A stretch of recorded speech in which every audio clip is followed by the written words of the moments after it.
Agar namoz o'qimaydigan biror do'stingiz bo'lsa, birodarim, yoki oilangizdan biralari namoz o'qimasa, bu videoni ularga yuboring va ularga shuni eslating. Bir qul namozga turgan vaqtida butun qilgan gunohlari uning boshining ustiga qo'yiladi va har ruku sajda qilgan vaqtida u gunohlar to'kilishni boshlaydi.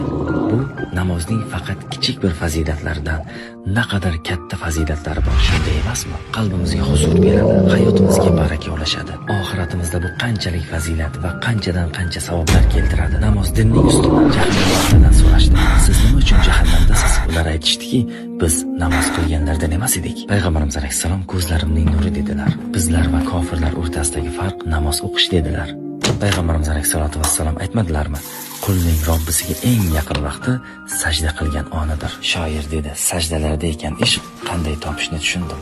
Bu ishqqa ehtiyoji borlarni va namoz o'qimaydiganlar bilan bu videoni baham ko'ring. Balki birlarining namoziga vasila bo'larsiz. Uning qilgan har bir namozidan o'zingizga savob olasiz.